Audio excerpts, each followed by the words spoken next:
Hello, everyone, and welcome to Canadians with Disabilities and Their Allies. My name is Brent Frain. I'm the host. The show is also known as PWD Allies Podcast. Check it out on your favorite app. There's lots of apps to choose from, so just make your choice of which one's best for you. Today, I'm going to be talking about luxury items and expenses and just the overall view of today's world and the way the economy is really and getting the most bang for the buck. And that's I've always believed that since I was a kid, is always getting the most bang for your dollar, because as the cost of everything keeps going up, you have to get the most value for your dollar. And can you can you really afford luxury items or different expenses that come up in life? Do you have to cut corners in order to save, in order to achieve what you want? So that's kind of a ballpark scenario of what we're going to be talking about today. And sometimes, they have to sacrifice things for enjoyment life. But really, I mean, does it really come down to having to sacrifice? Like, well, why do people have to sacrifice in order to have the enjoyment? I mean, there's lots of viewpoints of what people have to do in life in order to do that. I mean, there's discussions, and we've had lots of discussions on our podcast of different variations of different forms of basic incomes over time since the show launched way back when. I mean, it seems like centuries ago. It just seems that way, doesn't it, Neil? I mean, but it Yeah. does. We talked about different variations of basic income, having experts on their viewpoints on it. I mean, the social programs are just so irrelevant now. Like, they're just so archaic, and like we'll give here's an increase one year, skip a year, another increase, and I think that amalgamizing all these programs into one flat amount and give it to people based on just on their taxation, like when they file their income tax through Revenue Canada, and it's all administrated. But some people may say, well, don't go through Revenue Canada. I mean, that's just one viewpoint, but I'm not the expert. I mean, listening to all different ideas on things, I think going forward, I think having the disability community join as one, like one of all these different ideas, throwing it all in, and Yeah. really coming up with different ideas and solutions, and listen to lived Well, what experience stories. It's good. Yeah, and one of the things Mhm. I wanted to touch on this episode,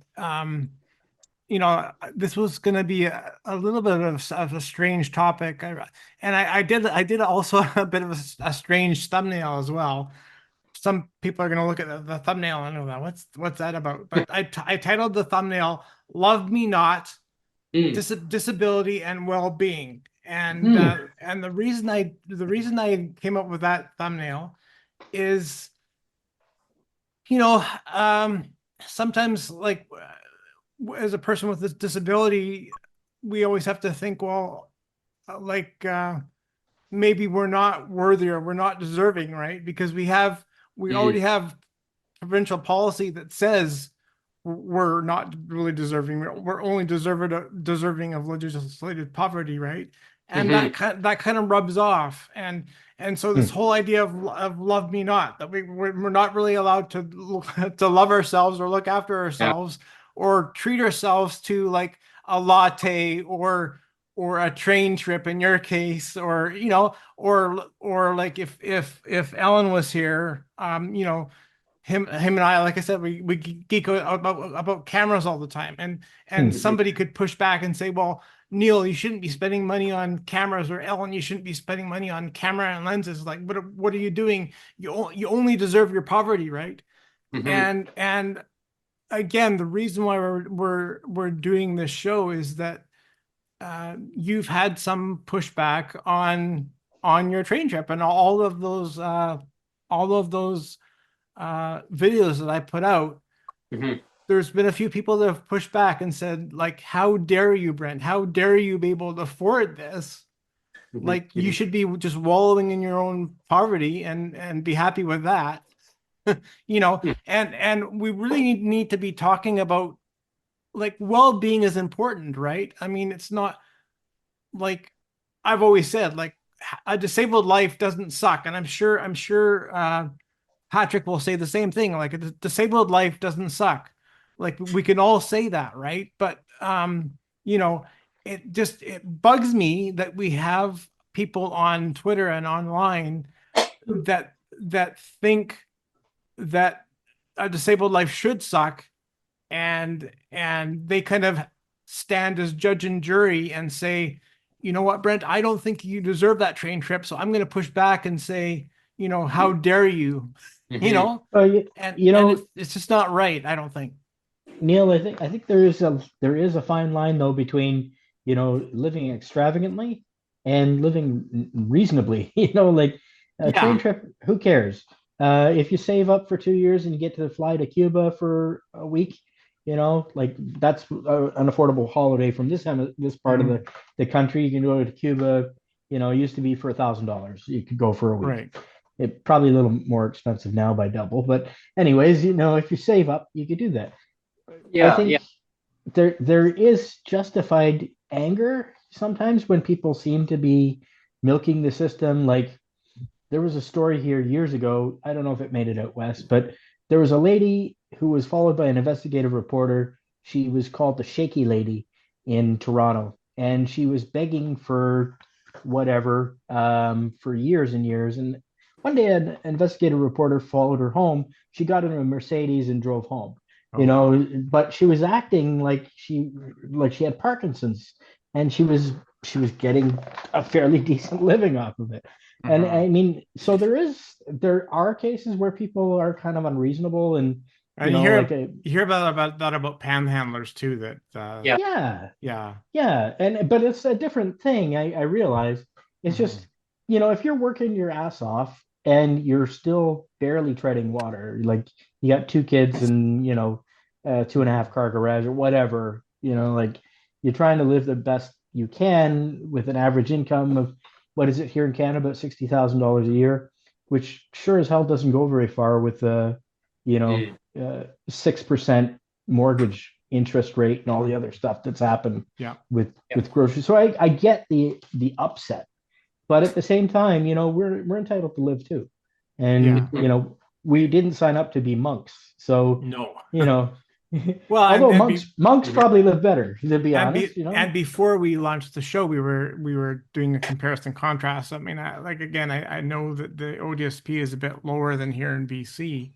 Cost of but living's a like, little lower here too, though. okay, Fairly, to sure. be fair. But like, you know, Brent, Brent and I both are only getting like $18,000 a year Yeah, maximum. Almost. Yeah. Yeah. Eighteen I'm thousand. 16. I'm 16 Okay. maximum. Yeah. Wow. So it's $18,000 a year here in BC maximum, and I should be getting a bit more. But I actually get a little bit less than Brent because I get all Yeah. the clawbacks.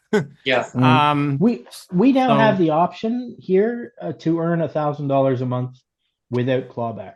okay. In addition, so that's reasonable, but try and find something. Like Yeah, it's you hard to want find it part is. time, especially Mm. if you've got a big gap in your resume. It makes it look like you're flaky and unreliable. So you Hmm. know, and, Yeah, So and that's when like a lot of people would say, well, how could you afford that, Brent? I mean, how could you and Sonia afford to go on a train trip? And I mean, I used to see all of these comments, and I didn't when I was away.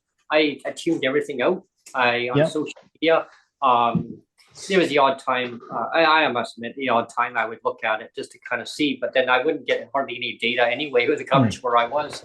So it was kind of hit and miss when I was submitting up a lot of the video content, and so when I was online, so I think okay, let's just see what was going on with because we have an election coming up this year, and so I was more interested to see what was going on with the polls, this and that. And I don't always believe everything with the polls because and when it comes down to voting time, people make that decision when when the Hmm. time comes, right?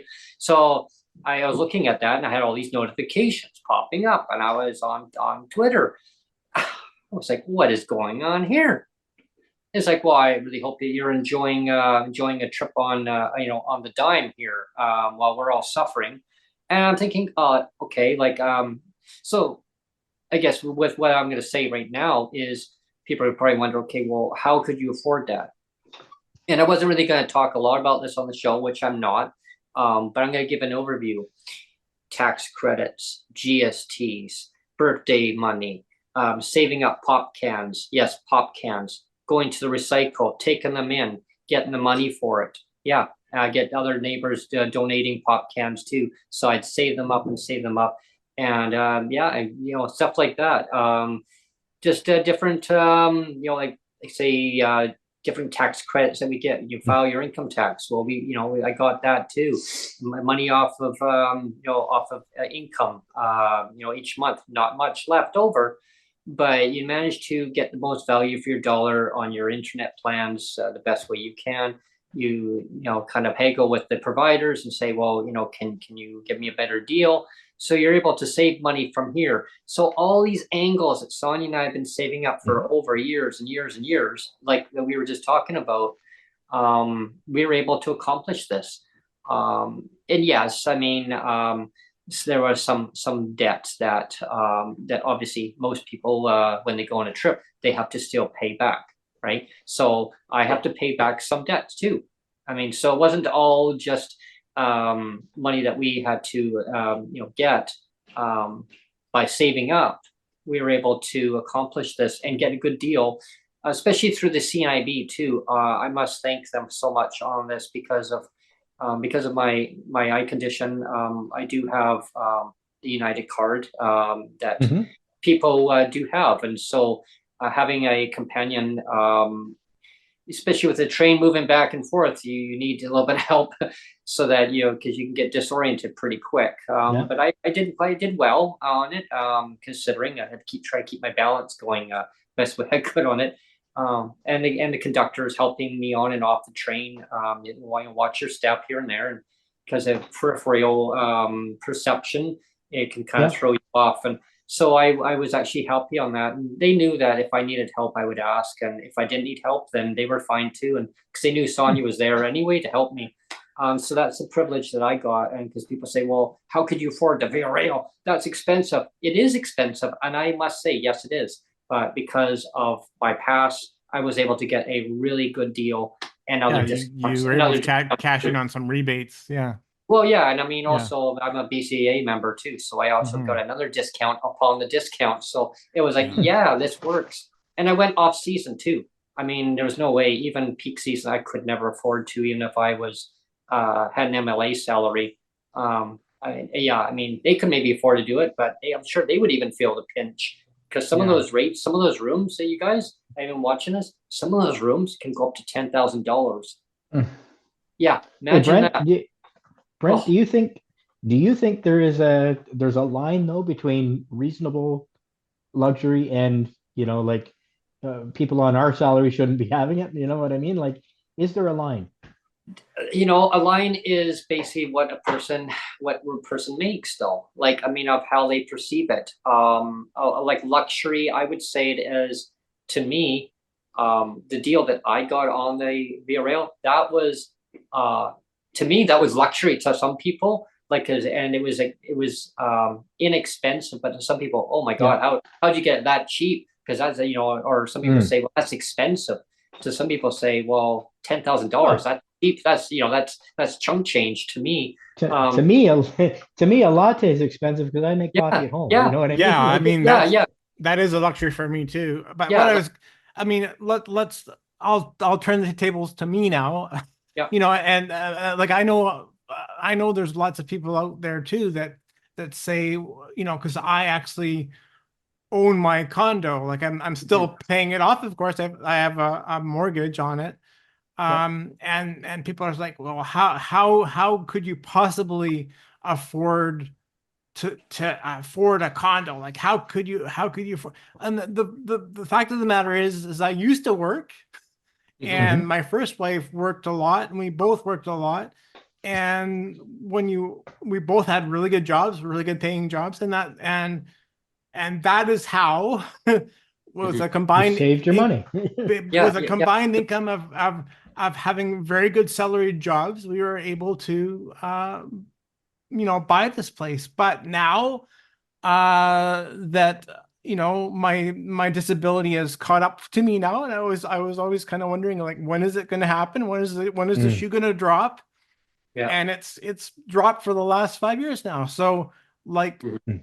well, actually, since my son was born, which was about 15 years ago now, like that's when we started to downsize. I mean, I was still working. I was still Mhm. working then, but we started to downsize, and earn less and stay at home more, because it just, it became harder and harder to juggle being a parent and, work. So we scaled things back, and it's gotten to the point now that my body just cannot work, because there again, a lot of people don't realize, and I've said this before too, but a lot of people don't realize that when, like, again, speaking for myself, I worked a good 20 years, and when you have 20 years of wear and tear on a body that has cerebral palsy, that is a lot of wear and tear miles on your body. Let me tell you, like, running after buses, like, Yeah.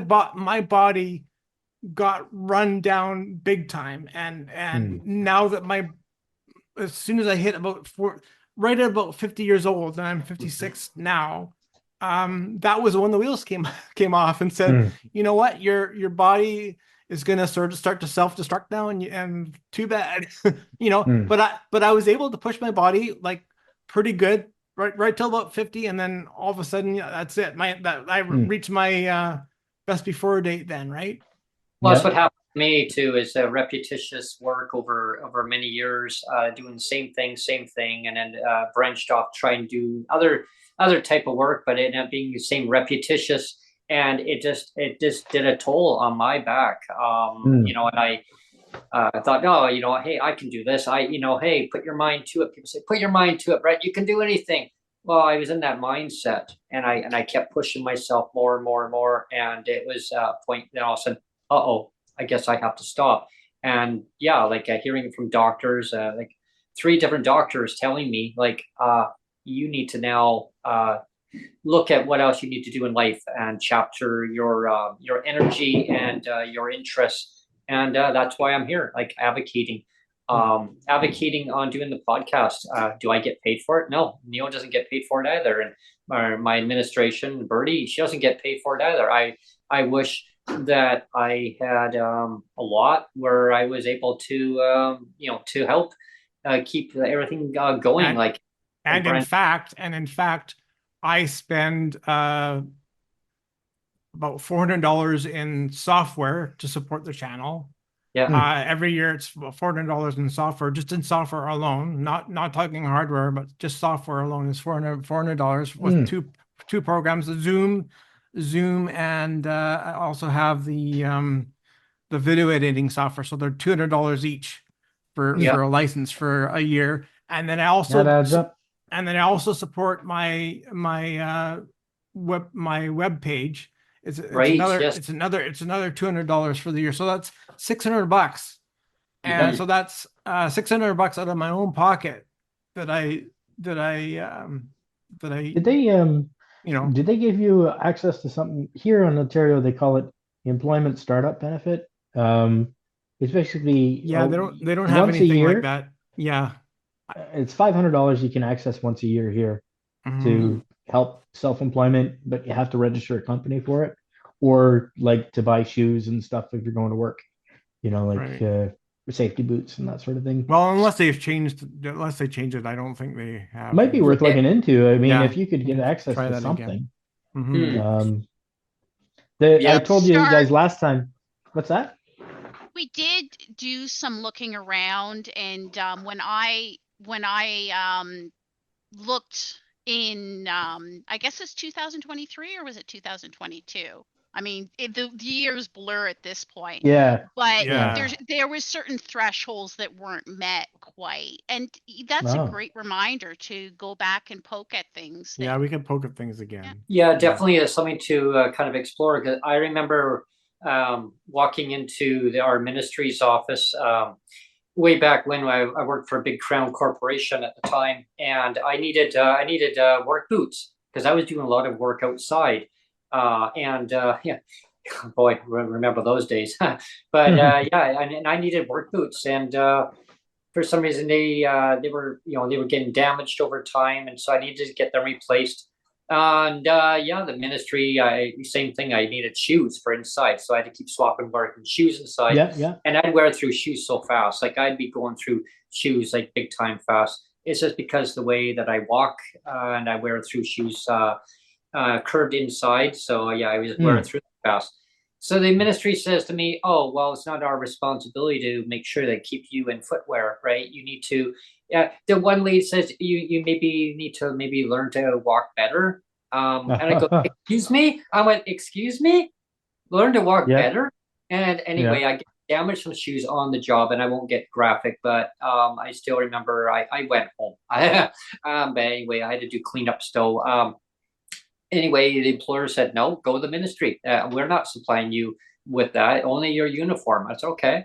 So I went there and they said, "No, well, we're not here as a handout. Like, you need to budget better, Brent, budget better Yeah, and right. live within your means." And I said, "Don't you tell me how to learn to live within my means." I said, "When I was your age, my mom used to tell me that." I said, "God rest her soul." I said, I don't need this." So I just chomped away. They come back at 1:30 this afternoon. "Here's a check for you." Like, really? Like I just overpowered them. So yeah, I mean, so I look Sounds back. like there's no set program for it then, No, which there's is kind of not. crappy.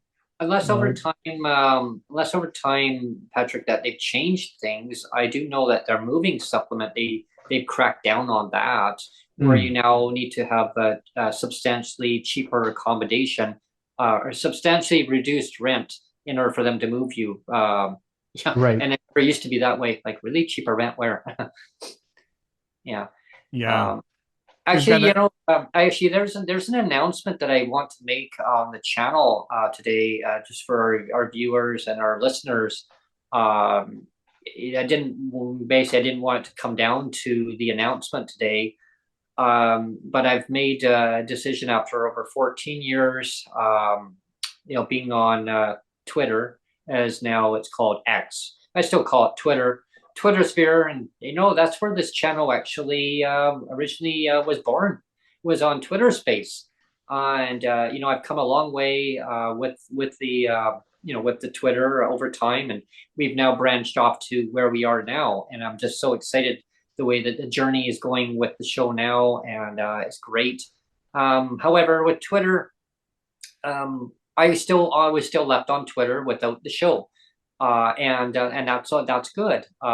It was good. Well, I should say it was good for a good while, but I found overall over time, I think that I've now need to move on into away from Twitter. So effective immediately today, on May 31st, 2024, I will no longer be on Twitter. So anyone who needs to find me, they can find me on this channel on YouTube. Just look up PWD Allies podcast and check it out. You can go under Google. You can do a search. Neil can. PWD Allies podcast or Brent Frain podcast. Yeah, you can look for me on there if you want to. Disability podcast. It'll even come up, I think.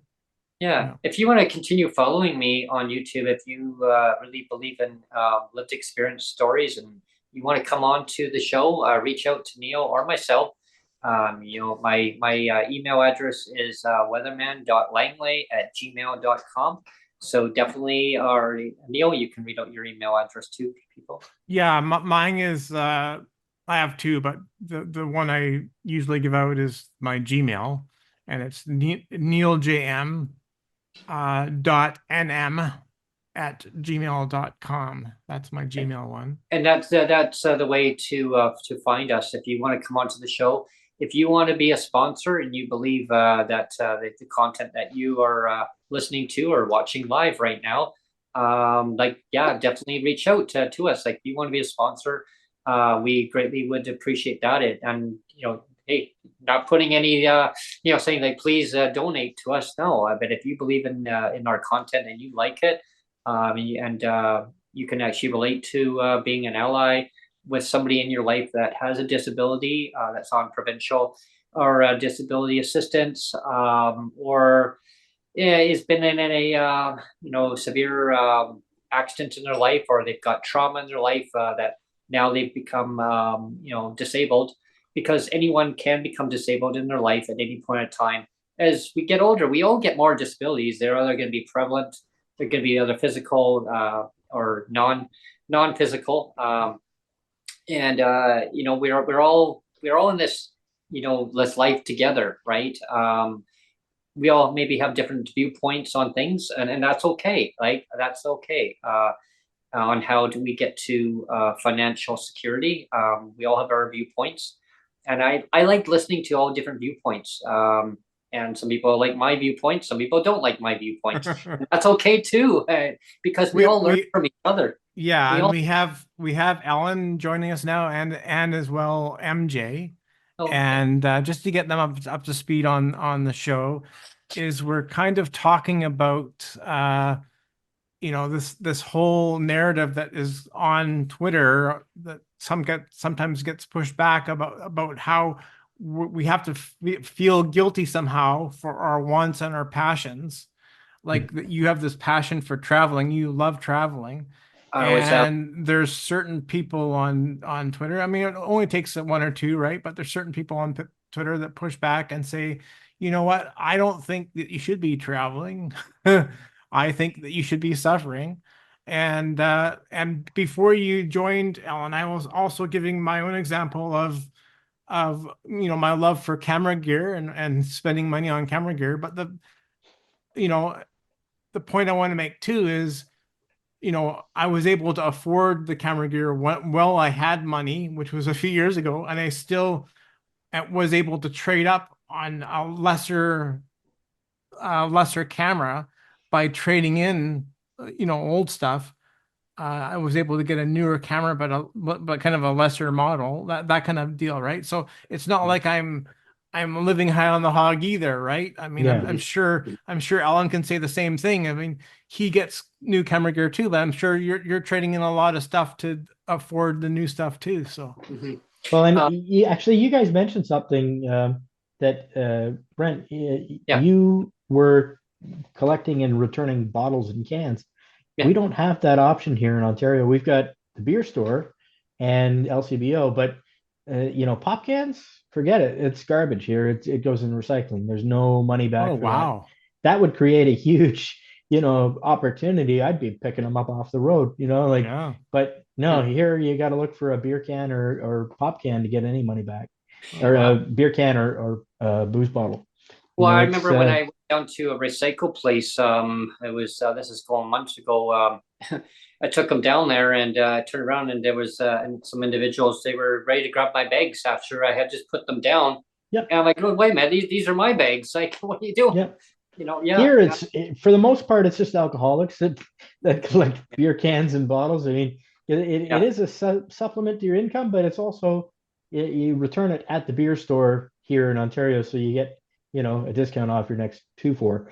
It's kind of recurring revenue stream for them. Mhm. It's not really giving us money back, but Yeah, we've man, had that would people drop them off too, like right at our right outside our. We have a recycle bin there, and regular garbage bin, and a food bin, and a whole host of stuff, and tins yeah. and plastics, and so we have people who drop them off in here all the time, and so we've grabbed them and taken them down and taken them in, and got the money. Well, Right now. I totally believe in deposit refund. In fact, years Yeah. ago, Ontario brought in their electronics recycling program, and I was an advocate publicly at Queen's Park for bringing in a deposit refund program for like your TVs and computers and that sort of thing. Because the Mhm. way it is right now, you just pay a fee up front, and then they don't really care if it gets recycled. But Yeah. if they gave us $5 back for our old TVs and stuff, cell phones, whatever, it would get recycled 100%. Well, There's they get not a charged. question. Well, now, Patrick, they charge 20 cents. The stores, they charge like 20 cents for a deposit for a milk container, a 4 liter milk jug now, and yeah, and an Enviro fee. You don't get that money back, but the Enviro fee, but you get the deposit back. So, But you want to hear Hey, something we- really you funny? should. yeah, go ahead. You want to hear something really funny? Sure. You go and What's get that? that 2 liter cardboard milk container and you pay a deposit on it. But if you go and get that 1 liter cream container, Yeah. okay, there's no deposit on it. Same material, Mhm. different ink, Huh. right? Yeah. If you get Add the water 1 to your liter, cream. if you get the 1 liter of milk, there's a deposit on it, but not the Yeah. 1 liter of Yeah. cream. I That's know the Just add goofiest water. thing. Yeah. Just add water. You got milk. Yeah. Yeah. So to catch up, MJ and Alan, I'm not sure if you caught it, but I made an announcement that That you're leaving Twitter? yeah, as of today, later Well, today, Can I that'll be respond? sure. Oh, sorry, my got another phone call coming in. Just a sec. Music for the I'm in. ears.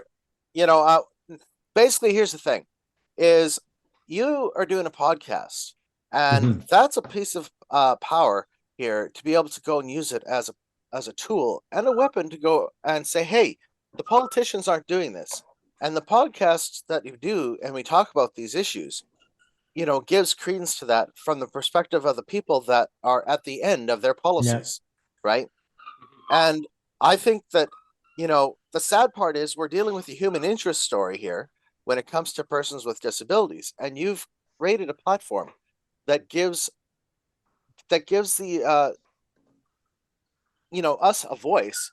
And you know, in my personal opinion, walking away from Twitter, you know, just kind of hurts that voice. You know, you've become an advocate, Brent, like it or not, you've become an advocate. So walking away from Twitter is a place where politicians are, right? And other advocacy organizations that are out there as well, advocating for the disabled community as well. So walking away from that, in my opinion, it might hurt this. It's just my thoughts. You know, and MJ, you're not wrong. I was thinking as Brent was talking that there's nothing wrong with being omni-channel these days. I mean, it sounds like a lot of work, but how many of us have Facebook, Twitter, Instagram, blah blah blah blah blah, you know, like all of them. So there's a free service you can use called Linktree, which actually allows you to put all your socials on one page, so it makes it easier for people to follow you, and it's free. And you don't have to respond to everybody. Like, there's lots of assholes, so F them. You know, like, if somebody has a bad opinion of him, they can go blow a goat. Sorry, but you know, like, eat crap. Go blow a goat. Mine is kick rocks, but Well, what do I have to say? Yeah, I appreciate the feedback on that. It's been kind of whirling over the idea and thought on that too.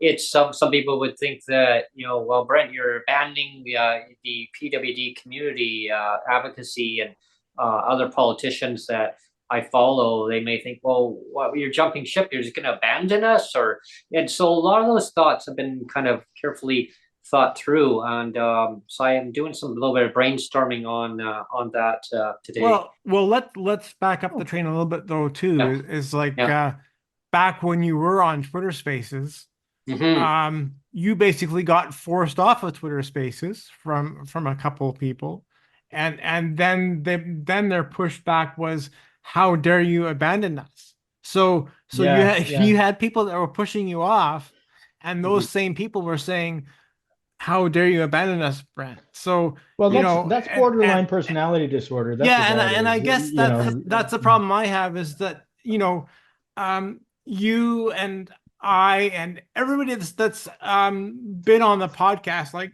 you know, Ellen and Patrick and all of our guests, like all of the panelists that have been a part of the show, like, we're all putting our faces out there, like, you know. So you have these anonymous people that you only know on Twitter, and they're like I said, they're serving as judge and jury and saying, you know, how dare you, Brent? But yet they don't have the courage. They don't have the courage to stand up in front of a camera every week and say, here I am, I'm Brent Frain, or I'm Neil Matheson, and you know. I actually want to add something to that, because I noticed that the spaces now on Twitter are video based. Now you can shut your camera off, but it's basically like a Zoom. I don't know this because nobody came to my last two spaces, I was like, hello, is it just waiting for people? Yeah, no, it was horrible. It was Okay. not, it was quite a dumpster fire. I had like two people show up and then three people left. And I was like, well, that's that. I'm done. You know what? Oh, There is value in a Twitter account that is old. Mine is from 2008 and I don't use it that often, but having older accounts means that they're more valid. Like I do not like it. Take it or leave it. I don't like it that you can pay to be verified now because Yeah. you see all sorts of people that are verified as nothing to do with what they are. Like it should be based on the name that's on your credit card, I think. I mean, if yeah. you want to be verified, it is, your absolute, this is your name, but that's not what it is. So, the blue check mark is worthless now. Well, yeah, the amount of time that you spent on Twitter and building up your base, that's what counts. Yeah. Yeah, but you know what I was thinking? You might be sick of it.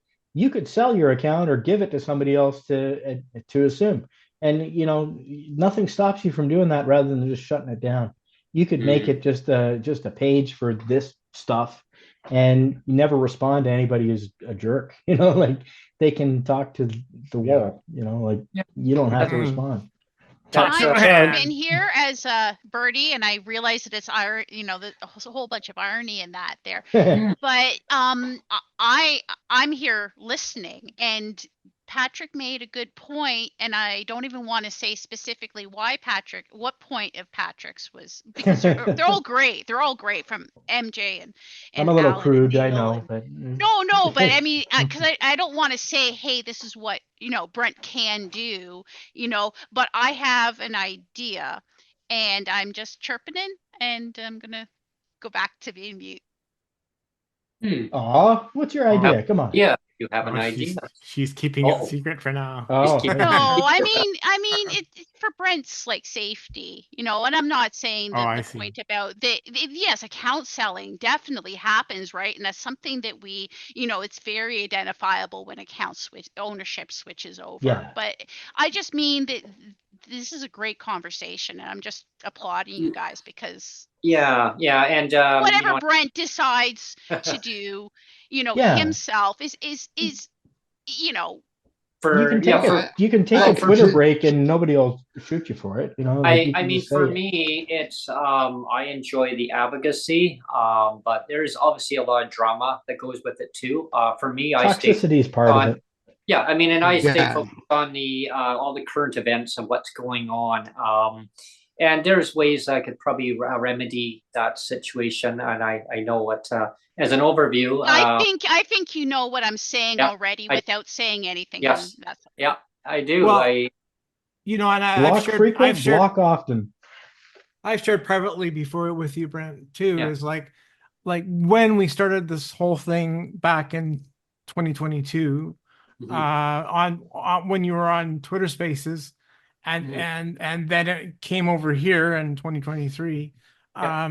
But right from day one, like I never lost sight of the fact that this was your show, right? Mhm.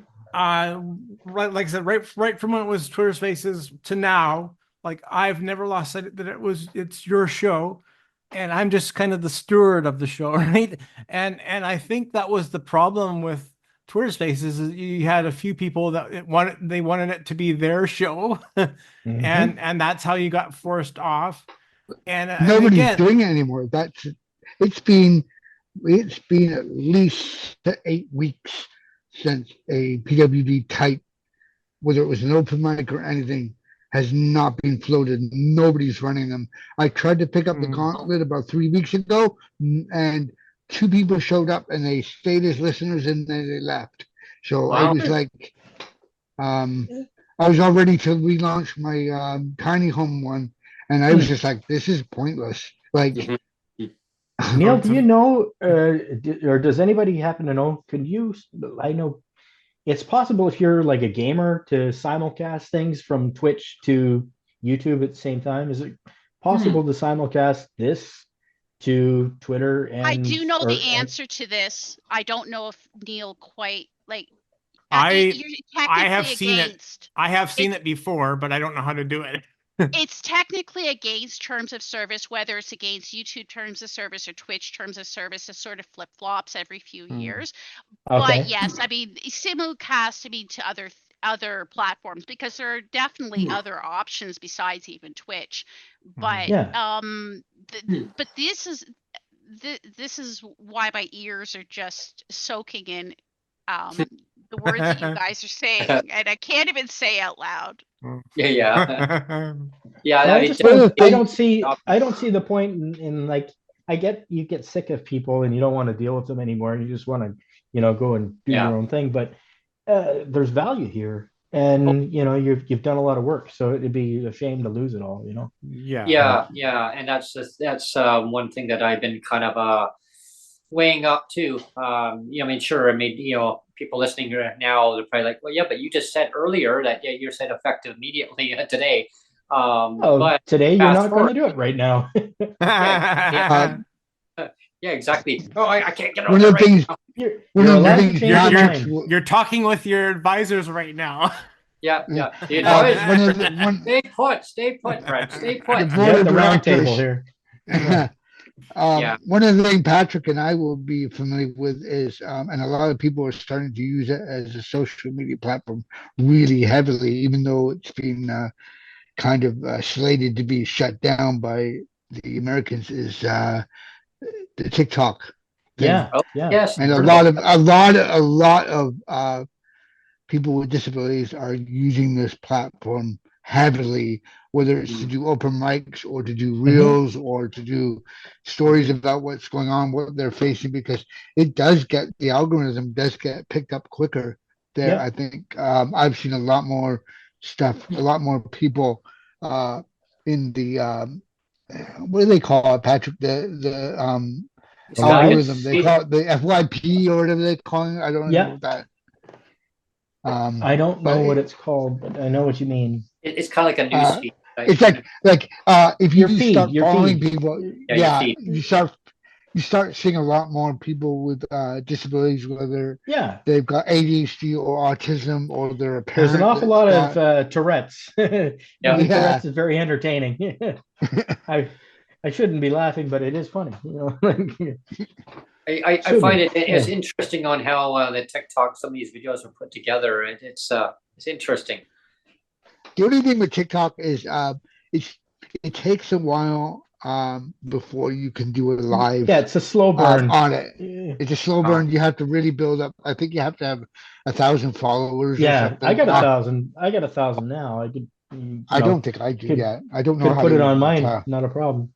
You know what I was thinking though? Like, do you guys have a Facebook page? Because that's a super simple, cheap, easy. Yeah, I have a Facebook page. I do. For the PWD? Not for the PWD, no. Not for PWD, no. Because of the way it's being structured, is the reason, right? Like behind why they have their separate things. Yeah. There was a good reason that things were, because we did have a web page, but then like.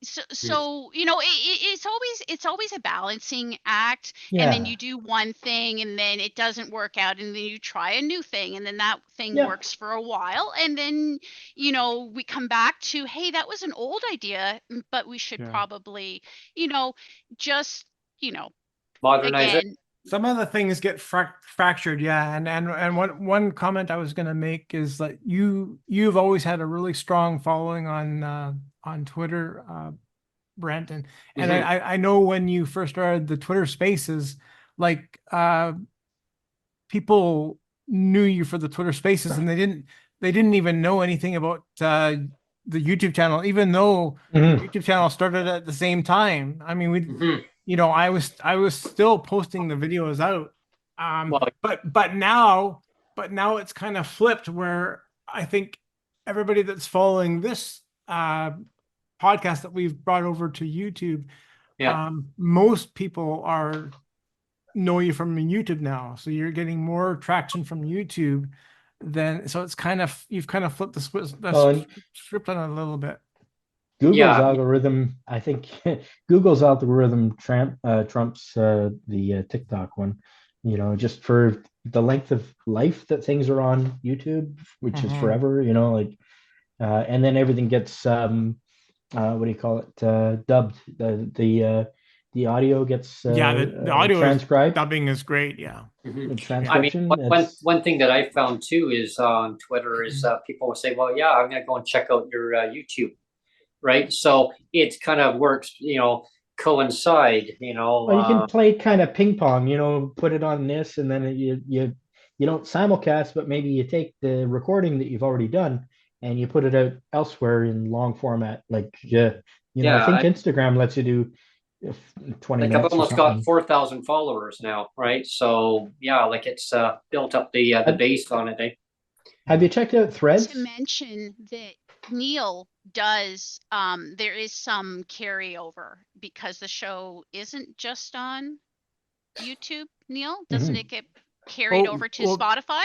That's true. Yes. It's on Spotify as well. Yes. Oh, great. Yeah. On your favorite app. Yeah, and we have an audience in Trinidad and Tobago. Yes. And they are running your show there on every Wednesday. High Energy FM. Yeah. Yeah. Right. So, Because shout out to Akil. Yeah. Because things have changed over time and you can't, chase the algorithm.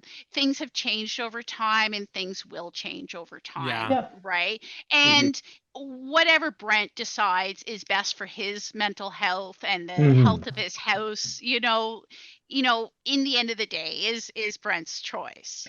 You could hand it off to somebody else for a while, if you wanted to.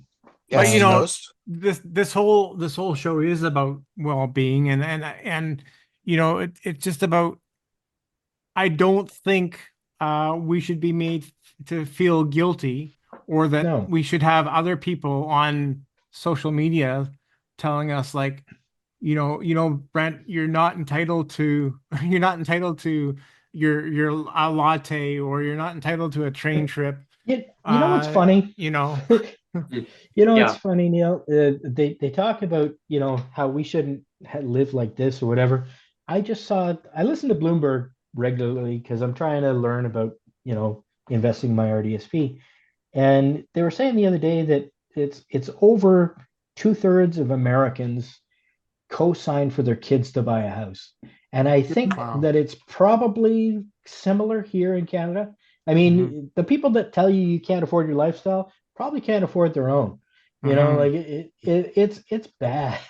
If you want to buy a house and you got a regular income and all that other stuff, you got to have 20% down. And on $1 million house, come on, $200,000 you got to have regular. Well, here's another food for thought on that too. Is some people say, well, how can you afford to go on a nice trip like that?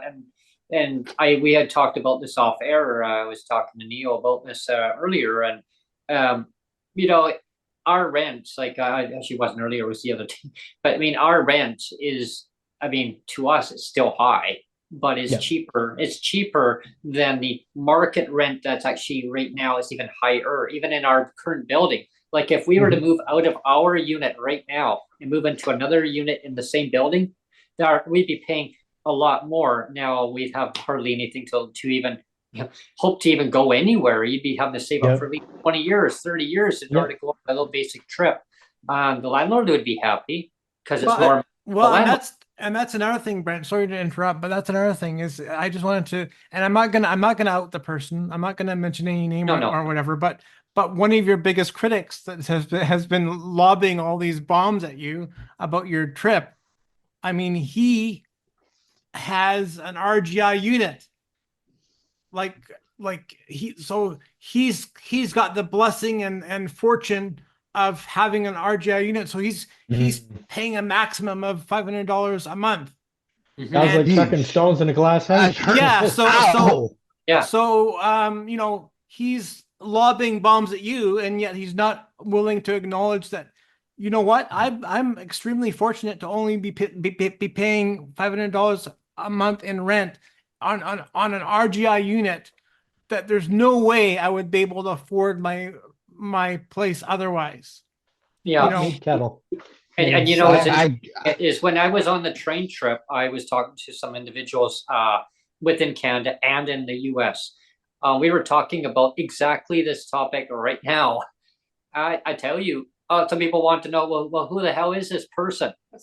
Because, and like I was talking to some of the actual employees who are making good money on these trains, and some of them were just flabbergasted. They were flabbergasted with the comment that person made, and they said, so what? Your rent is a little bit cheaper. Okay, you can afford to do this, but you probably saved up for a long time. I go, yeah. When I worked, I actually kept saving money. A little bit here and there, and all tax credits. And he goes, so what? You're enjoying life. I mean, what? You're not supposed to enjoy life. You're supposed to stay within four walls, not go anywhere. They said, does this person ever go away? I said, oh yeah. This person actually flew out to British Columbia, and he's disabled. Oh, okay. So what? So it's pinning disabled against disabled? Is that what he's trying to do? I go, I don't know. I don't know. It seems that way, but you know It what? appears so, yes. Ego and for me, jealousy. yeah, you for gotta me, have no. I just advocate to basically make a better system for all. I mean, I said for my view is that with the rent so high and people can't get into subsidized housing, and I believe that people should have RGI. I truly believe RGI is the way to go, unless they can actually afford to actually own their own home. But RGI in the meantime, but it needs to be based on the individual, not the household income. That's what it needs to be based on. Otherwise, the system is it's set up for the politicians to benefit from I know there are some good landlords out there, but I have not had so much luck. I've been messaging to find out what options are out there, and I've been getting some pretty ignorant people. Like I inquired about a room that was it was basically a finished townhouse basement, so I would have my own bathroom and basically the entire downstairs except for the washer and dryer room. And the guy was like, he wanted 6 months of rent up front because I was on disability. Oh wow, that's just not And, right. and when I told him that wasn't right and he couldn't do that, he said, well, maybe you should go live at home with family and stop taking up space for other people. Oh wow. So you know what? You should sue. I've had some really ignorant people that You should sue. Find a reason to sue and sue. You know. Yeah. Emotional damage. That's Let's go bad. with emotional I'm damage. like, Yeah, take his house. Yeah, you know, and it's like with housing, like right now, BC and is the highest. the problem, Brent, is I don't know if it's just Ontario, but No, it's I everywhere. am seeing now. I'm seeing like landlords going, no males wanted, no females only, and not even Caucasian females, like Asian female. Like it's just like I looked at one place. They can't do that. Keystone. But they're getting away with it in Ontario. Just to make it clear, I've seen some absolutely dreadful listings in Ontario specifically. Oh yeah, like disgusting, just as bad as Alan is saying, unfortunately. Yeah, one I went to look at, it said private room with bathroom available, and I went to see it, and it was this huge house way out in the thing. And what they'd done is they'd taken the basement and put a bunch of single rooms, enough for a single bed and a dresser. And they were just lined up. Again, they literally partitioned their basement into like a rooming house. So 8 people just share one bathroom. Oh my God. I was like, and they were like $600 a month. And they get it. Yeah. You know, what I wonder is this landlord actually claiming individual tenancies? Are they paying the property tax based on one household, or are they saying they're individual? Well, I'm at the point where I don't know where to move because my building's up for sale. Is sold. The building, the office is actually reduced its hours. It's open now. It used to be 12. It used to be 9 till 5 on Monday to Friday. It's now 9 till 3 on Monday to Thursday, and Friday is 9 a.m. till 1 p.m. and then they're not open during the weekend. So obviously the new owners are trying to cut whatever costs. I'm just worried. I'm trying to make sure that I don't end up in a renovation situation where they Yeah. just say, Yeah. we have to see, because when I when they sold the building, I didn't realize the building had been sold. A bunch of people with fancy suits were walking around with iPads, measuring and doing Oh. a tour of the building. And outside, they were doing that thing where they put the tripod up and they measured the distance of the lot Surveying, with yeah. a tape So remember, survey. They That's had what one I of was. remember those. to start. Hey, Oops, Alan, you you are got to too. remember to start documenting, because if there is a renovation situation that happens, you got to keep track of all this shit. Because in a year, when they go to re-let the room, they have to be able to give it back to you at the same price, and if they don't, you can sue them. You know, like, and it's a big deal See, with Yeah. landlords. but I don't think that's what a lot of these Patient. places are doing is they're going and taking apartment buildings and moving them directly to condos. Mhm. Yeah, I think they. But Here's Alan, the problem with our building is the main floor of the building, the main street level, is all like Burger King and Well, that can work Popeyes in a and Dairy condo. Queen, right? But what they do, but the problem is, MJ, is the way the building is built in. They would literally have to flatten it, and lop off the back of the building because the entrance is so integrated into the '70s main Oh, floor. Ah, Like it's, I Well, could do a no, video it's like tour, but well, it's well, really, well, well, it'd be mixed use condos is what it would be. Commercial, yeah. residential, they could office, do it. etc. Yeah, You But I can do a think they're condo gonna. situation with any a lot of the way you times they're want. not even doing that though. They're just painting it and then reletting it. You know, like it's. I think this building is in such rough shape. They would have to gut every apartment building, and the problem is, like, I can't even put pictures up because there's an inch of drywall and then it's cement behind it. So it's old '70s technology. Like okay. the units that my I mopped my floor with bleach just to get my floors clean, and they're so shot that they look dirty even after I've mopped them. Like Oh, so, yeah, it's Well, welcome to the '70s. that's why you need to use degreaser on it, and then you go and clean Yeah, it with soap and I water. did. I sat with a SOS pad in circular motions on my hands and knees for an oh, hour, Oh my and it God! it just didn't keeps do going more up. anything. I used Oh, them bleach. I Wipe used every off, twin. wipe off, Yeah. wipe My off, son, my wipe son. off. wipe off. It's Wipe Doug's. off. You know, the answer to that is a I- throw rug. I am mentally MJ. I'm Tight. mentally sitting there with a gallon of gas and a match. Like, I'm like, Well, see, Renovation. this is Boom. just to say that Alan is joking. Yeah. yeah. I'm just Rent- like, I'm like, yeah. what's the next cleaning solution? Like, Yeah. a Well, gallon see- of gas and a match. Alan, I think your cleaning solution, Alan, is a throw rug. You know. Yeah. exactly. Yeah. It's just, I guess that it's cleaning just solution didn't horrible. work too But well. the thing is, like, and my apartment looks nice compared to the hallway. Like the hallway, the floors are Oh, shot, the tiles are stained. So they would literally have to kick everybody out of this building and gut it if they were gonna even Are just they red keep it carpets? standing. Well, here's the other thing: if those Near if, there's- the tile. if the tiles on the floor are the old style tiles that were made with Epoxy asbestos, white Asbestos. asbestos, Yeah. that Right. means they got to kick everyone out while this whole thing is fumigated, cleaned, and all the rest of this stuff because Yeah. you can't be walking up and down that hallway while they're doing this work. It just isn't possible because they got to seal every single apartment and all the rest of that stuff, to keep. Well, I walked that up and dust down out. the street. I walked up and down the streets, and a lot of store fronts are now being used as entrances for condos. So they're actually putting condos behind the store where the stores were, and like there's several places that when you walk into what was a commercial store space, it's actually the entrance into the condo. Right Are they up the knocking main the buildings street. down, or are they knocking them I down?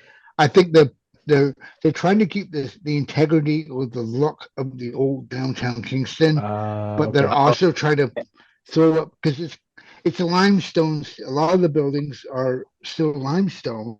As you walk down the main downtown area, there's a Okay, lot of well, limestone. if your building's a historic building, It's right? not. It's just Okay. I'm just saying that the architecture from one building to the next can be limestone, the original, and one can be brick. But a lot of the storefronts are being converted into entrances, Hmm. and a lot of Okay. new condos are going up everywhere. Like and where my street is there's a metro and a division in Princess. There's condos going up like everywhere. So I think Wow. they've got their eye on my building as Oh, a new condo. flip it over. And Yeah. Hmm. yeah, Well, tear just it down and put a new condo up. keep an eye on the Kijiji ads and the marketplace, because you never know. It's Fifteen probably going hundred to come up dollars for a for. bachelor. That's what I'm seeing. Yeah. Well, what I mean is Uh, the place you're in now is probably going to be rented in another year at, Yeah. triple market rent what it is today. The other problem Like- I'm having Hey. is ODSP is saying I have almost exceeded the amount they're actually giving me, which is going directly to my rent. And they're talking about like I'm basically being forced to find somewhere cheaper to live if I want to keep my ODSP. Wow. They're not saying it out loud, but they're quiet threatening, basically saying we might have to put your benefits on hold if your rent exceeds 1,300. Wow. The thing I don't understand with all the cost of rent geared to income and all that other stuff, why don't they have mortgage geared to income? Like, I wish they had that. Yeah. Yeah. It Yeah. would Well, make sense. It would make Right. sense. Exactly. That's the Yeah. thing is all of the talk that I've listened to and we've talked about in the past almost 6 months. I think it's been 6 months since I started coming here. Yeah, at least. Yeah. we've talked about rent to income and all the rest of this stuff. But that's a good point. Good point. That's a good point because mortgage to income or something, because they're not encouraging ownership of property. They're encouraging us to become renters, Yeah. right? Yeah. Yeah. And My to me- friend, my friend is he's a technician for a Linux-based company. He makes 90K a year. He rents a condo that's about 2,500 a month, and he failed his mortgage test, whatever they call it, the Stress test. stress Yeah. test. He makes Yeah. 90K a year, and he failed it, so he's forced Oh. to rent. See, here's the problem also is that Like the if you can corporate afford to landlord- pay $2,000, yeah, like the corporate landlords right now, they're just raking in Oh yeah. billions Yeah. and billions and billions of dollars. And it's like the governments are caving to them going, oh, well, they choose to pay market rent. Well, then there's like at least a 20-year waiting list to get onto subsidized housing. Yeah, Well, forget but for housing, well, Even at here- market value, even a Yeah. co-op at market value is Oh, I know. 20-year wait list. yeah, It's ridiculous. I know. And as I mean, people should be at least having some value in return. So like a mortgage, if you have a mortgage, like something that you can see for, you're paying all that money out Right. rather than corporate Well, landlords. you know what I'd like? I'd like to be able to take my RDSP, which is getting close to 100,000 now, and I'd like to be able to use part of that as collateral to Yeah. buy a place. I mean, Yeah. Yeah. and kind of, self-finance. It Or- makes or, sense, but it's untouchable. You can't use it at all. see, and this is the problem with this whole system is they've made it so that we're caught between a rock and a hard place. It's like, Yeah. okay, we're guaranteed like Alan. So for example, I think he said he was paying like 1,300, or that was the number he threw around. 1260, Close to it. it'll be Right. Okay, so 1291 in the dry. so if you can I afford only to go get pay 12, 1,300 a month in ODSP. right? So if you can afford to go and get that money, pay that in rent. Why is it that the government won't go and say, okay, this guy is a guaranteed, he has guaranteed income. He's on disability.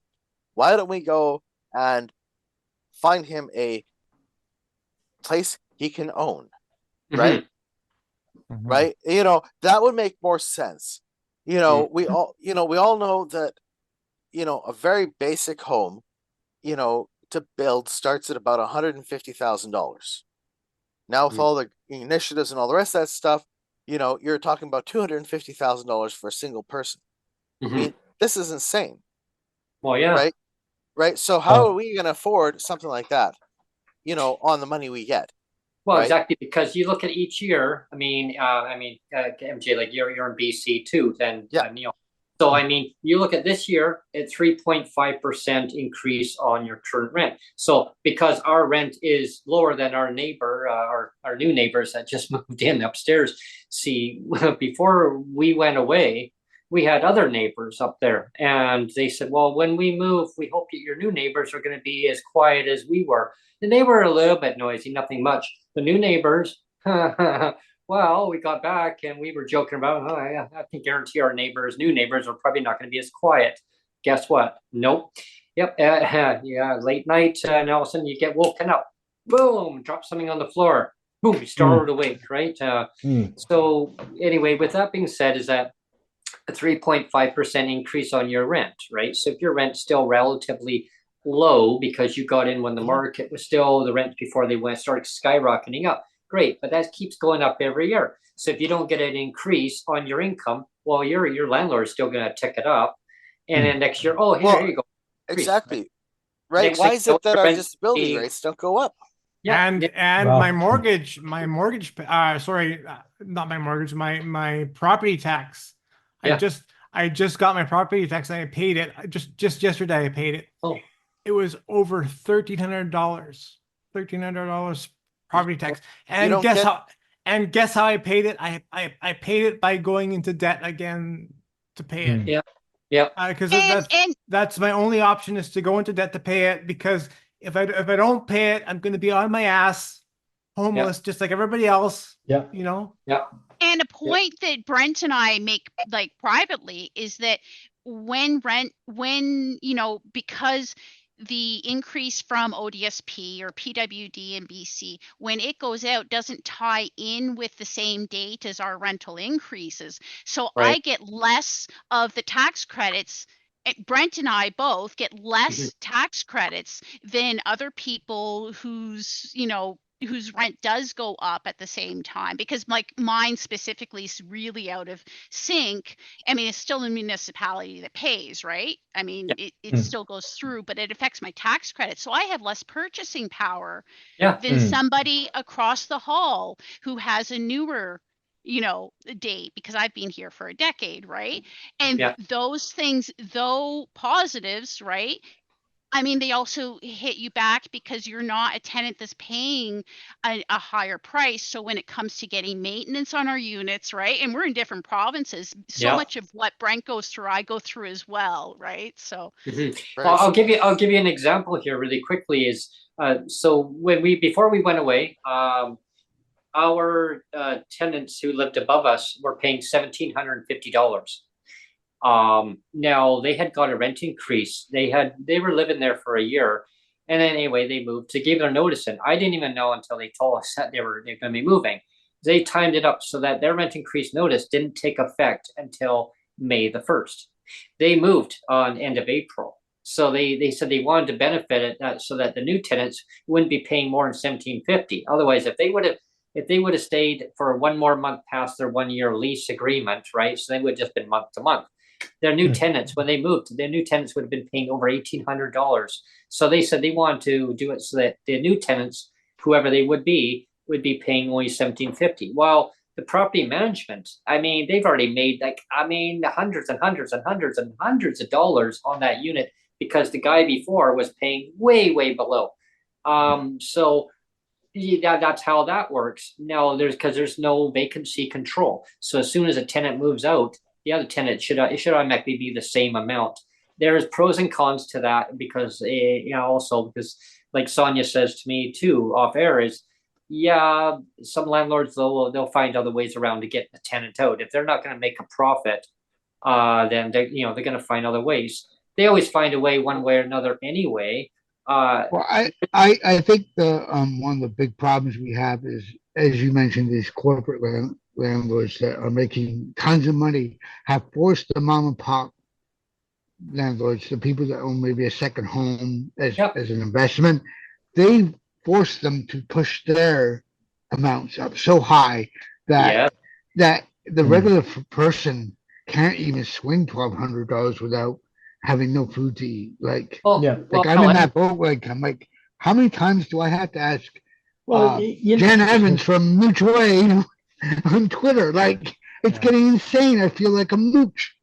And Well, and, what the, is and this gets it's, yeah, sorry, I think I was just gonna quickly say this gets back to the well-being discussion again. It's like, yeah, are we only going to just be sustaining ourselves, paying rent, and only sustaining ourselves? As you said, I think on the last podcast that we're just food eaters, right? We're just you said that on the last podcast there, Patrick, that yeah. PWD are just food eaters.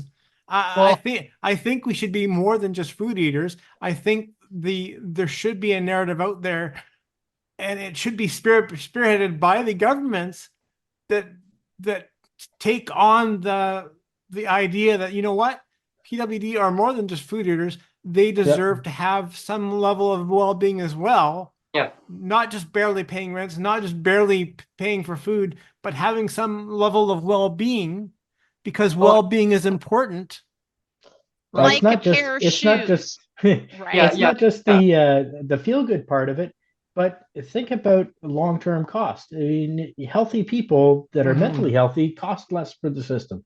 Yeah. So, Exactly. stop being short-sighted and make us, make us comfortable. It Yeah, I would mean be that's the way I look at it. Is I mean I like the comment that Ellen that you mentioned, like reach out for mutual aid. I mean I had a comment that came in, Ellen. I think I liked your post. I think I retweeted it for you, and somebody said, yeah, oh well, maybe you should try what weatherman. He goes on a train instead, so maybe ask him for money. And I thought, you know what, like really, like are we playing disabled against disabled people here? yeah. Like I It's a thought, like, lot of You know what right-wing people I was on wondering. Twitter. It seems that in a lot of municipalities here in Ontario, they've started, well, years ago, they started getting rid of the four-season trailer parks. And yeah. it's Remember unfortunate because, not everybody wants to live in an apartment building, and Yeah. apartment buildings are more expensive than mobile homes, but mobile homes are no longer an option here. And it's unfortunate because, it's one of those places that you can NIMBY. actually, It's the NIMBY, not in my backyard yeah, bullshit. Yeah. yeah. Even I have a friend of mine. They just finished their tiny home being built in Montreal. They haven't taken possession of it yet. They sold their condo because the monthly payments were almost as much as it was going to cost them for the mortgage on the tiny home. So they're putting the tiny home, I think, it's in Kitchener area. There's a kind of a full all around your trailer park that has tiny homes in it already. So I think they're going to put it there, but I'm not quite sure. But like you said, we'll have this thing paid off in 10 years Yep. just by paying $500 a month for But this hey, tiny house. MJ, or it could be Brent. He's got food. He's got food on the train, and he's got accommodation. I mean, food. No, you go without food. No, you can't have food. You know what else is cheap? Why don't we just all go to prison? Because you Yeah. got bigger than And to get 3 8 by meals a 8 day. cell.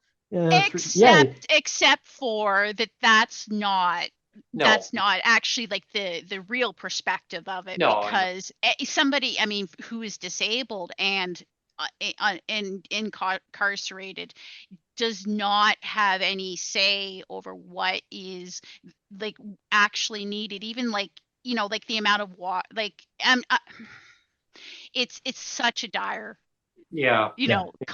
thing, right? But society has put out this Actually, yeah, as a disabled person, we get less than prisoners, which is kind of, sad here in Ontario. Because what we have, the problems we have is any of the conservative premiers are not giving the municipalities their subsidy amount to run local subsidies. So like I talked to the lady of March Dimes, and she was like, "Yeah, none of us are getting subsidy funding this year." He's completely cut it. Completely. Like they say, we have some of these places like March Dimes, they don't do it in Kingston, but other agencies like the Kingston Independent Living Program and the city of Kingston last year, they had a homeless prevention subsidy, which was about $800 a month offset rent. So Mhm. ideally, you're paying about $500 of your own money once you get the subsidy, but put in your bank. But Doug Floyd's cut that, because he needs beer in corner stores. Yeah, right, right. One of the segments that we're going to be doing on a future series, we're going to talk about corporate landlords, about them not wanting to rent to people with disabilities. Yep. There's And local landlords too. Like Yeah. I'm telling you, Brett, Yep. I've been getting. I went to look at an apartment that was a bachelor, but it was a basement bachelor apartment, all open concept. It was bigger than mine. I think I'm like 300 square feet or something, 400 maybe. Ooh, It's 400. not enough for a couch anyway here for sure. Mm. But Yeah. this guy was like, no, I'm not renting to someone with a disability. I don't need the headache. Go live with your You know what family. I'd like to That's what he know? said. It's not something we need to worry about yet, but what happens to older people with disabilities? I mean, like Exactly, especially if you're over people that- 65. Yeah. well, once you're in your age that you need a retirement home, like we can't afford to live normal rent. How the hell are we going to afford $8,000 a month for a nursing home? Exactly. You know, like you got to be on a waiting list to get into the provincial ones, and they are terrible apparently. But Oh, like they're horrible. There's one in St. Catharines called Queenston Manor, and it is the worst place. I went in with my girlfriend at the time, Jordan, who lives not far from me, and she had to go pick up her pay stub from work because they didn't get the payroll. So we walked into this place. It was a nightmare. I would rather be living in a doorway on the street in the winter than the in smell this place. Well, kicks you. Oh, you in know the my- hallways, it was just horrible. Oh, You know my friend Kent Brent. Yes. I mean, he was on the podcast a little Yeah. while ago. He's often made the comment, and I kind of agree with it actually. I mean, here in BC, we have something called the Timmy's Christmas Telethon. I think it started in the mid to late. I think it was the first one was like 1975, if I'm not yeah. Hmm. it was- or 1975 or 1977, somewhere in there. I got on the first few as a stage kid, Timmy's Christmas Telethon, and it was for Easter seals, and it was like every before Christmas, it was like a fundraiser. So you'd telethon that would raise money for Easter seals, and anyway, my friend Kent said that I think he says I think the attitude back in the mid 70s was that everybody with a disability, like all of us young kids at the time, the prevailing wisdom from a lot of medical professionals and everybody was that these kids are all going to die really young. Mm. Nobody expected us, I think, to live to the ages that we're living. Mhm. 10. That's what my doctor gave my parents. 10. By the time you have as much fun with him as you can, Yeah. because at the age of 10, he's gone. That's what the doctor yeah. I mean that's the argument that Kent makes, and I think he makes a good point. Is that he says like that's why they did all these like fancy telethons, because to like spoil the disabled kids, because they thought, well, all these disabled kids are going to be dead in 10 years. So we might as well spoil them now, because they're not going to be around in 10 or 15 years. They're all going to be dead. That was the common prevailing wisdom back then. Well, people now- are now- living longer these days. Now they Everybody's just don't living raise longer. the rates. Yeah. Actually, that's why housing costs what it does, is because people are living longer. Yeah, that's exactly it. The We had a boomers are major- not. The boomer remover didn't happen. Yeah. Well, we've had a COVID major didn't. population into BC in the last, over a couple of years now, and it's just, well, even more. It's been surging in, and estimated is like every 37 days. They said there's over 10,000 people coming into BC every 37 days on average. Wow. Yeah, it's huge, and they're How many saying, people are exiting BC every so many days? well, that's what they're not saying. I was watching something on it was on TikTok, and this I guess this Gen Z kid was kind of putting down people who are boomers and Gen X, is like, look what you've done to us, blah blah blah. And Yeah. I guess someone stitched it, and it was a Gen Xer, and they were like, listen, We were around way before you. You think you have it rough? We used to climb a tree to get the house key. That wasn't a Gen Xer. Yeah. Like, you're talking to a generation that used to cook breakfast dinner before we had breakfast and went up the tree 50 feet to get the house key because the parents worked till 6 p.m.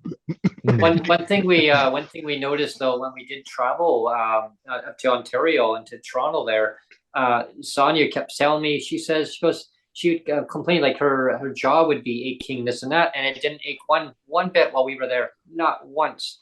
Like different things. Yeah, and it was just like, wow, okay. I mean, it's the climate. It's just the climate's a little bit different from here to there, from where we are here. Yeah. You were only a few hours in Toronto, I guess, eh? Or did you stay? No, we were there for a couple of days, Ellen. So did you stay with someone in Toronto or? No. We actually came out and Dan actually showed us around when we got out there. Right. Yeah, and I was just curious. we actually saw the birdie. Yeah, it was so wonderful because we got to go to at least one of my favorite places. Brent has not been updated that I've been talking and asking around about the area around the GO station.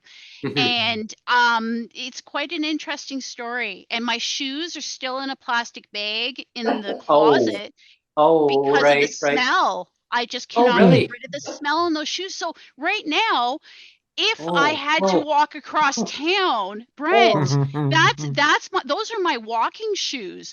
But the smell, because the smell's in them, and now I'm looking at like older shoes. Like I need very specific footwear in order to like not fall over, right?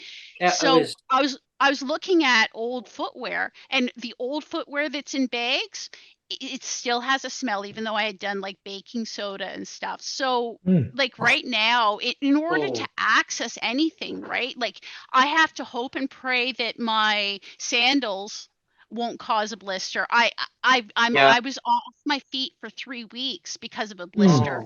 Oh wow. I mean, it was interesting because but it was nice to share that with you. Yeah, it was quite a neat journey on the way to visit with you too. And how weather changes so rapidly too. I mean, wow. And it reminded me of here because it changes. We can go downtown and it could be just pouring out here, nice and partly sunny or sunny. And it's just like, and it reminded me of that. But the weather was the barometric pressure I noticed was way different out there, way better. I mean, so, and this is not like doing a BC versus Ontario, but there are people that maybe they grew up in BC. Like there's a lot of people moving out of BC. I mean, it's beautiful. And I'm not going to downgrade and say, no, it's terrible. It is beautiful, but it's expensive, right? You pay for the beauty. If somebody were to ask me, crystal ball, where would you move to? Well, and this doesn't come down to any political leader or whoever's running the province, and that, because that's like irrelevant. It's like if we had to choose, like, and I asked Sonia, if you had to choose, where would you want to move to? You know where she said? Sonia, what did you say? Ontario. Oh, really? Well, it's because Let's just get rid of Doug Ford first. It's just because of it's because of the climate, though. No, I'm New York. She says New York. Well, Sonia, I would choose New York as well. Yeah. But the air pressure difference, the elevation differences, it really showed Brent why there are so many people that living in BC that had lived in Ontario, why there's that flip-flop back and forth, because especially where he was visiting in Ontario, it was very similar or different to Victoria, and because we've shared. Oh yeah, and that's exactly it. And there was a lot of similarities. And one thing we did find though, and I actually talked to a friend of mine about this. We had checked out McDonald's while we were there in Ontario with Dan. Anyway, because we figured we were kind of nibbly. We wanted something to eat when we got in, so we went to a food court, and we went. There was a McDonald's that was there. first thing Sonia says, "Oh my gosh, this burger, it's so big."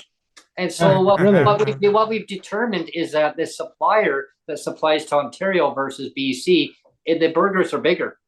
Oh, I wow. mean, The Big and Mac's bigger, those buggers. well, the price though is I mean, Burger buggers.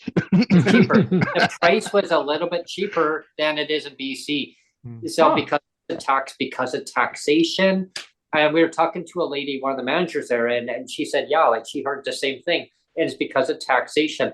Even though Ontario has a flat tax, right? There's the HST. BC doesn't have it. For BC, I still can't figure out. The reason we got rid of the there's- HST in BC was Yeah. because it was going and putting taxes on building materials, right? right. And that was Right. the big issue. All of a sudden, you had tax on wood where there was no tax, or Mhm. other building materials in the process of building a home. Those all of a sudden had the HST put on them, and that Yeah. increased the cost of building houses during that entire period by upwards of $100,000. Mhm. Wow. There's a Right. trick here in Ontario. If you want to eat out and you're a little peckish, but you don't want a full meal, if you spend under $4 at a restaurant, there's a lower tax rate. It's weird. I don't Yeah. understand it. But well, like, we were very selective though of what because I had different foods that kind of really upset me. And my tummy doesn't handle certain foods very well, so I had to be very, very selective. I mean, years ago I'm the same way. I could just go and eat. I mean, I would just go and eat whatever because I still wanted to eat it. But then I'd be like, okay, I'm not feeling so swift here. Why? Well, then I began to realize that down says, hey, like you're having your body's having an effect here. You need to now deal with it. I go, right. So I just kept on going. But yeah, there's repercussions. I just added Burger King to my no fly list. No I fly saw- list. I had a regular Whopper there, Yeah. and I had a friend of mine from Brampton staying in town for a day, and I got us two Whoppers for $20. I was like, Yeah. ow! But, but yeah, after that, after my I couldn't eat the whole Whopper, not because I wasn't hungry, I was, Yeah. but I added Burger King completely to my no play list. top of my list these days. Top of my list these days is yeah. I put Pizzaville on the top of my list for places to eat at now because $15 for a large and it'll last me 3 days. Well, Yeah. that's good. Yeah. Yeah. That's good. Well, that's what Yeah, we did. you could. We were there. We actually had ordered. We had ordered like that for while we were there, and it was great. I mean, hey, it got delivered right to us. So I always Yeah, find yeah. sushi really cheap too. You get a couple rolls of sushi on a special, and that can fill you up, like the rice roll or whatever. It's good. Oh yeah. What I was going to say is don't- we're getting to near to the end of the show. oh, okay. But but those also- are luxuries we shouldn't be having because we're disabled, right? Yeah. Here's something I shouldn't own. Well, and again, I did share that with everybody, Ellen, before you got on the show, is that that there are going to be people out there that are going to say that you and I shouldn't own camera equipment. Like Yeah, Oh, and my family who's photographers Yeah. are Christians, and they're like, you should sell all your camera gear. Yeah. You're gonna get mugged. You shouldn't have it. People who earn money should have those things. I've been through Yeah. this with my Yeah. family. Scenario. Yeah, the Christian kinds. I love That those doesn't people. sound like a very Christian attitude at all. No, Oh, come on. because they're not. Here, The here's my cross. Yeah. yeah. I've had Well, which I've had denomination are you? That makes the difference. There you go. Church of I don't have Potluckers.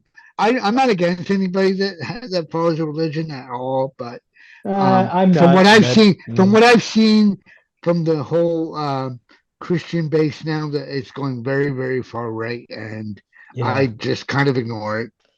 You know I'm what? You kind go of to a like- Catholic service, it's the total opposite. It's more liberal than anything else. One thing I noticed too is that there was a lot of Shoppers Drug Marts that are 24 hours in Toronto.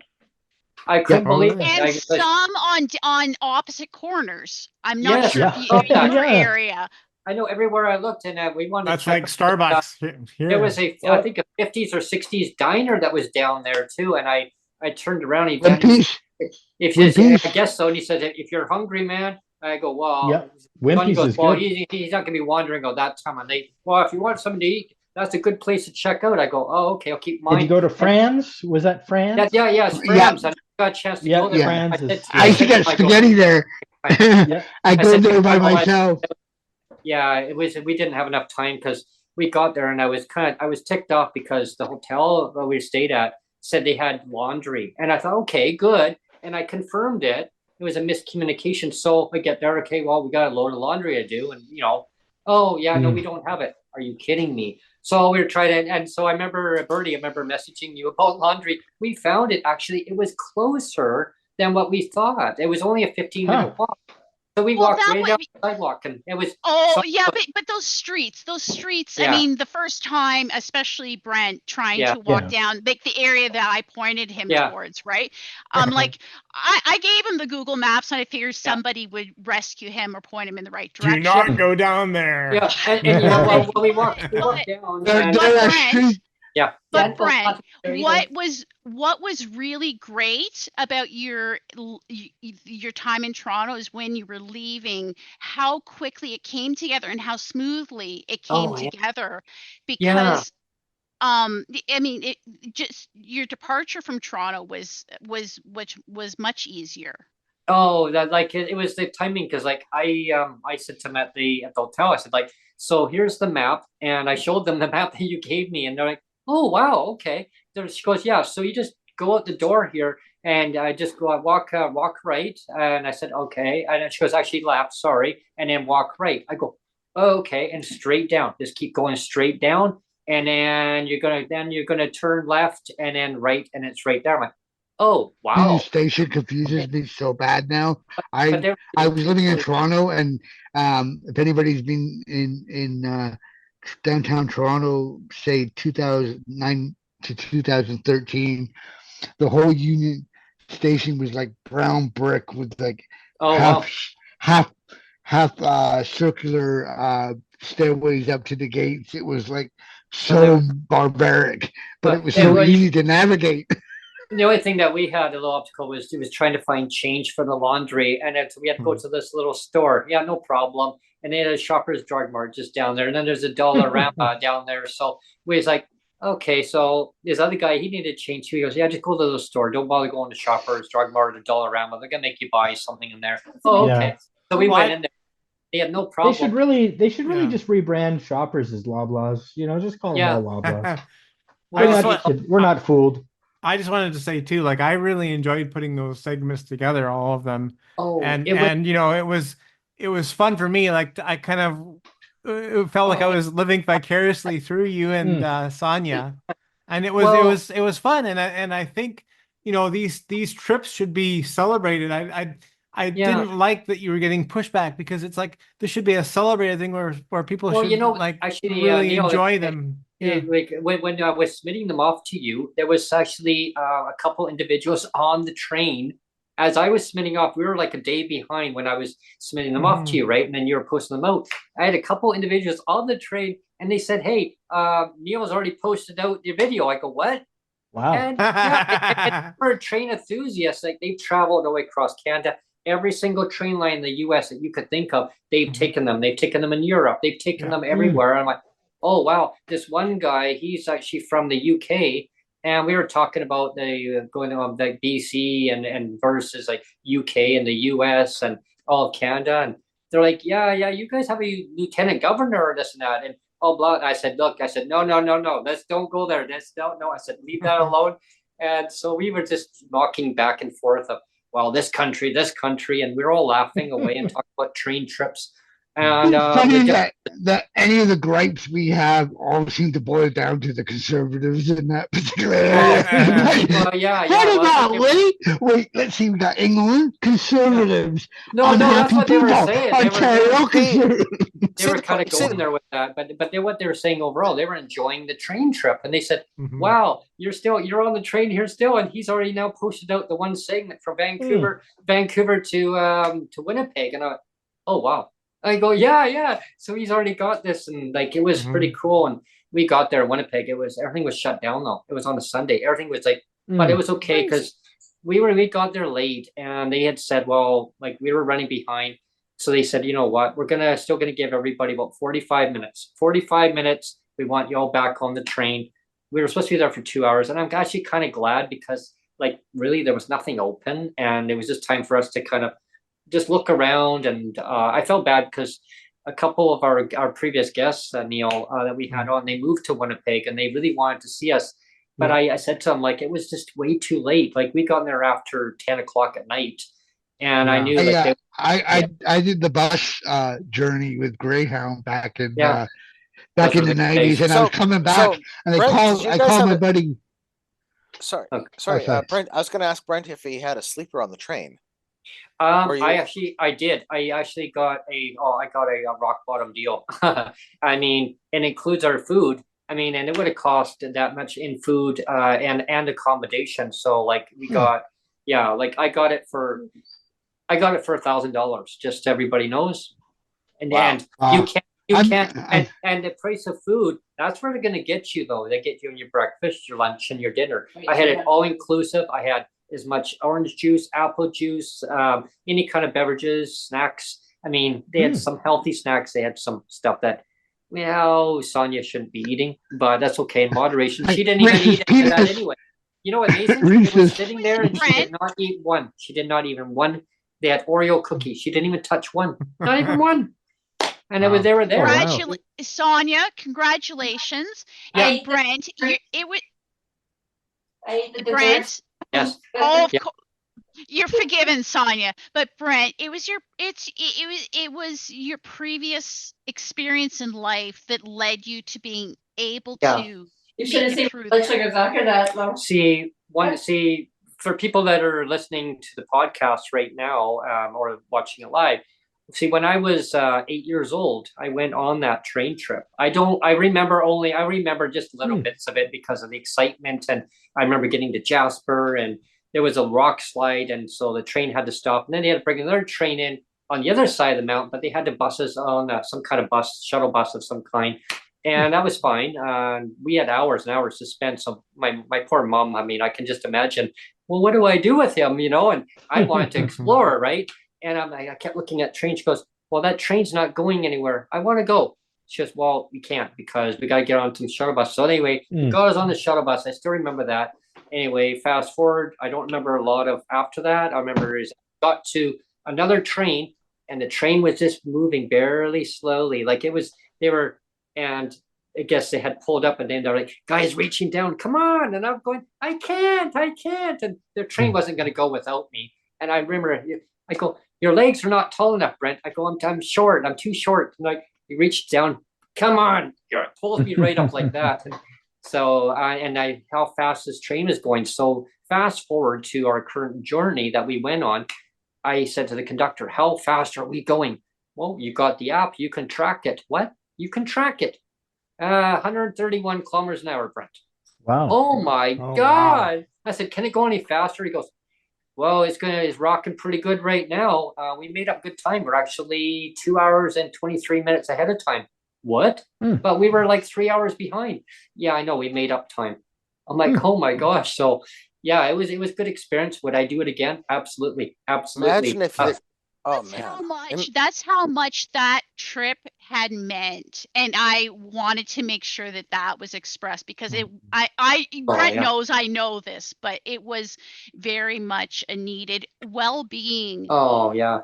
I mean, it was like the accommodation that I had. I would have been happy just having coach seating. Like Sonia and I, we were talked about it. Yeah, like the seats are so comfortable. Like we didn't have that, but we experienced that on part of our journey in the US. And it was great. Like the seats actually, I didn't realize, but they went right back, and you got a footrest go up, and it's like you're on a recliner, and they got your plug-ins right beside you. You got a table that comes out. You can go and help yourself at the, but in the cafe car. Now you have access to the dining room if it's available. They're going to get you on that dining room though. They're going to get food, lunch, and dinner. Food, lunch, dinner, breakfast, lunch, and dinner. I mean, I asked on Via Rail on average how much, and I asked them on Amtrak how much. $20 for breakfast, 25 for lunch, 45 for dinner. Oh wow! Plus gratuity. Wow. Now I didn't know this. But you're supposed to tip the waiter. Mhm. You're supposed to tip them and your car attendant after. And they make Hmm. your bed, they make it like a bunk bed. It's Yeah. so cool. And I like a little kid, bunk bed, yay! Hmm. Up to top there. But Anyway, yeah. on that note of well-being, on Yes. that note of train of well-being, can you end the show, Neil? Just ask me. Can you end the show, Neil? I think I can. I think I can. I think I can. I think I can. I think I can. Well, Yeah. I'm really glad that you were able to have this experience. But Brent, Yeah. you and Sonia. I mean,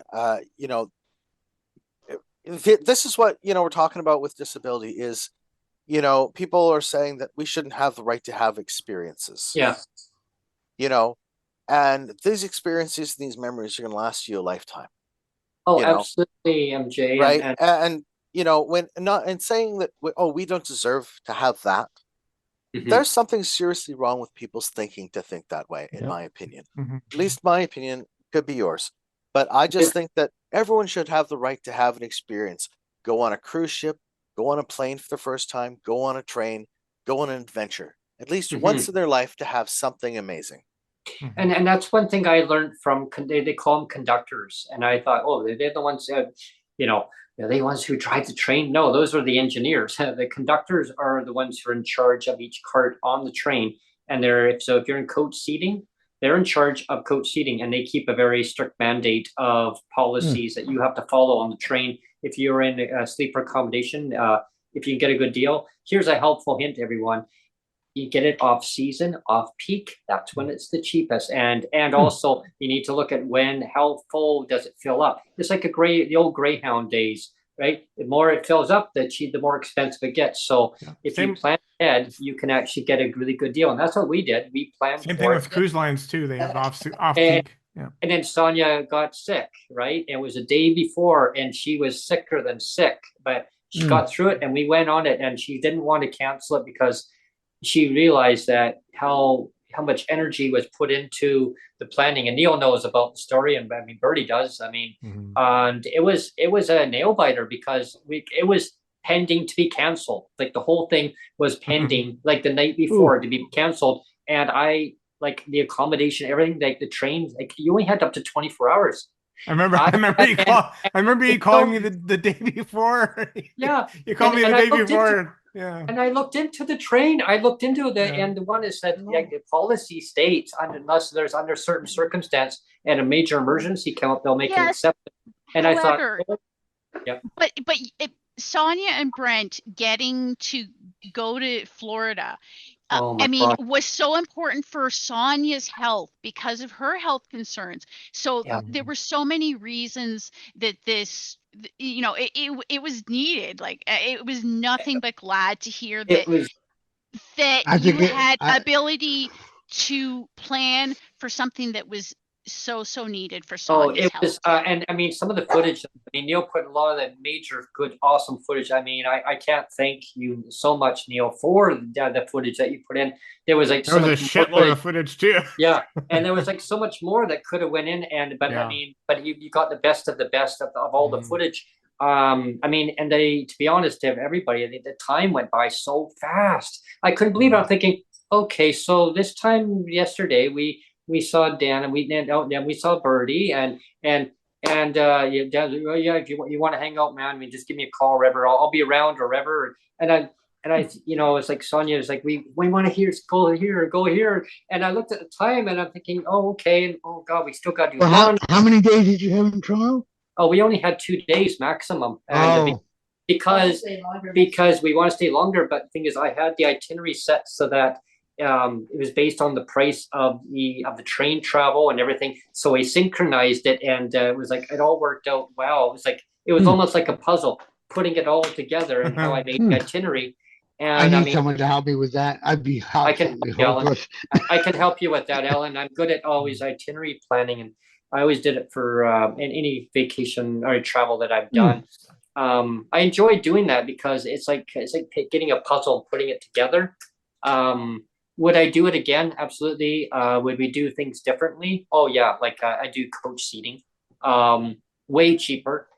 more bang for the buck. You can actually stay longer. Still have. And you can still have fun. You can still have fun. You can walk around. You can go and talk You to can people. hop. You can take a different train in a day after and still be on the same package, right? No, Via Rail only travels 2 days a week. Okay. Mondays and Fridays out of Vancouver, and Wednesdays and Sundays out of George. Toronto. Right. Wednesdays and Sundays out of Toronto to Vancouver, and Mondays and Fridays out of Vancouver.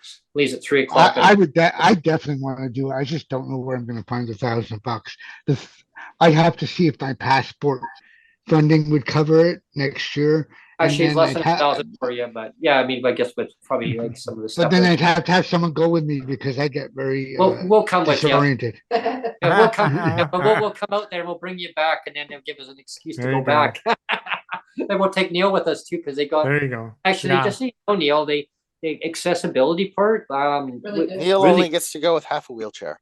Yeah, I've I seen know. people in the I'll I've bring seen my people- half a wheelchair. Yeah. in the coach area. They have a whole area. It says sign right in there for people with disabilities, like right on there, this area. Yeah, and it's like wow, it's Some pretty of cool. those small corridors, though. They look Oh no, like so you can fit small. down there. Yeah. No, I have to get my passport because I can't go in the States without it right now. I have to Oh, right. literally, it's $150 for Yeah. 10 years, Yeah, for 5 yeah. years or something. 10-year one, yeah.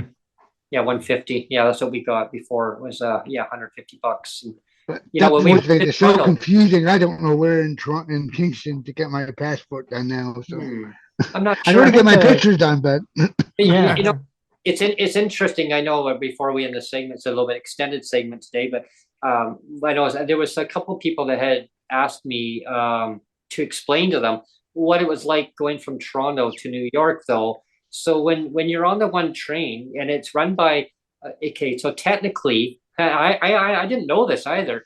Amtrak told me we actually own the train. Okay, I said okay, and I found this out from Via Rail. They told me. They said so. Amtrak owns the train. I said okay. They run it out of Toronto. But Via Rail employees run the train from Toronto to Niagara Falls, and when it gets to Niagara Falls, Ontario, the employees, the Via Rail employees, they get off, they let passengers off, boarding passengers on, and once you're on, that's it. Like you can't change your mind. You're now on, and so they change employees. They change employees. The Via Rail employees get off. They take every single thing to do with Via Rail on that train off, including their cafe car. They shut it down. They make the announcement. So we're going to be coming into Niagara Falls, Ontario. We're actually shutting like soon before they make an announcement. We're going to be closing out the cafe car. So here's your last chance to get something. It gives them time to get all their supplies off the train when they get to Niagara Falls. The U.S. Amtrak employees get on the train. They go across the bridge over to Niagara Falls, USA. It then stops at the border. It stops at the border at Niagara Falls, USA. And then we all get off the train. We take our, the conductor actually was kind of humorous. So he says, so we're welcome aboard. He says, everyone got on Niagara Falls. So take all your kids. If you don't want your kids, leave them here, and customs and immigration will come and get them for you if you don't want to take them with you. Yeah, and I thought that was kind of humorous. But anyway, we got off. So everyone has to get off the train. You go through customs, U.S. customs immigration. Very straightforward. Where are you going? Whatever. That's it. Now you go down and they have a little doggy that comes by and sniffs around down the little walkway area, and the dog's jumping around. Oh, wow. How old is your dog? Oh, 3. Oh, everyone's like, oh, yeah, don't touch my dog. Don't touch the dog. And the dog's going around. This one lady's in front of us. Oh, what's going on? Oh, yeah. Okay, it's fine. Just keep going. Yeah, they're going to talk to you down there. Some lady with some stuff in her bag. I don't know. Yeah, I guess she didn't realize she's not allowed to bring that across, but she found out. It was all good. And every time I think of Canadian trains, I still think of that TV show Due South with the Mounties and Leslie Nielsen on the train during the hijacking. Yeah, I love that show. So we got down on Netflix, I think. Yeah. We got down there, and I was still more intrigued. Well, what this lady's bag? I'm thinking, oh no. And what it was is that there was nothing in her bag. But the dog picked up on it because she had her kids that had lunch stuff that was in her bag and that she had taken on a trip, but they had sandwiches and stuff and they had gone on a picnic. But anyway, the dog picked up on a scent that was in the bag. So they took everything out of her bag apparently, and oh, nothing here. Okay. So she was all worried too. What did I do? Like, and anyway, we got down, and so then we had to wait. We had to sit in the waiting room, wait for the instructions to get back on the train. And then off we went. It was like a almost 13-hour trip. It looks like a different train. And it was like a different train altogether, but it wasn't the same train and a different train number. Different coffee. And different coffee. They put all the Amtrak stuff on there, different coffee. Different screen. So first thing we got on was, I want to get a cup of coffee. Sonia goes, coffee. I said, okay, fine. So we go there. Where are the creamers? And they goes, can I help you? And I go, yeah, take a couple cups of coffee. Where are the creamers? It's right there, sir. No, there was creamers in there earlier. There were little cremos. Huh. He goes, no, this is international delight. International delight. No, we don't have creamers. What do you mean? Sonia goes, well, they were there earlier. Oh, those must have been from Via Rail. They have their own supply. We have our supply. What? Yeah. Oh, I don't know what you're talking about. That's why the transformation, right? And it's just like, oh. So yeah, it was a good experience. And I mean, we got in there just 20 minutes late. It wasn't that bad. And as soon as we got through there, and that's the part I sent to Neil, was the picture. We opened up the door and all these big buildings, all the holograms on these buildings. And I was just, my jaw dropped because I just like speechless. I'm like, wow, which way do we go? But I was just mesmerized with these buildings. Did you find the cost of the trip was more expensive U.S. bound, or was it more? Like, did you find a different? Like, if you were spending, say, $1,000 on food and extras that went over top, was it more expensive when you were on the U.S. side? Actually, even with the exchange rate, it actually almost equaled out to the same thing with with our dollar the way it is, because the cost of things were actually a little bit cheaper, so it actually ended up either being the same or just under. In some items, it was actually still under, so we actually got more value for our dollar. And I was joking around with some of the U.S. Travelers there, and they travel back and forth all the time. Through Canada and for business wise or just for pleasure. And they said the same thing, like you could actually got more value for your dollar. It was pretty close to our Canadian dollar, but at the end of the day. I was kind of envious of that Chicago pizza. I tried to order Chicago pizza at our local pizza place. No bueno. And I was like, I don't know what this is, but. Say, ship it up to me, please. Ship it up. We ordered that one. Did you see that picture? The big pizza? It was like we don't get that in Canada. 3 pieces of pizza on one. I was just like trying to hold on to this. Have you ever come across a deep dish pizza that actually feels like it was a deep dish pizza? Because I haven't. I've tried Pizza Hut. I've tried Papa John's. I've tried a whole bunch. And I don't know whether it's a Canadian thing, but I don't think we have. Nobody makes Chicago style pizza. Yeah. Well, we did order Domino's. We were in Florida, and I. No, that's like the worst pizza on earth. Yeah, don't do it. It was. I like Domino's here. I don't know what it is. We literally had to get it. We threw it in the garbage into the receptacle. I felt sorry for the housekeeper. Cardboard box. That's good. That's what it is. The whole box.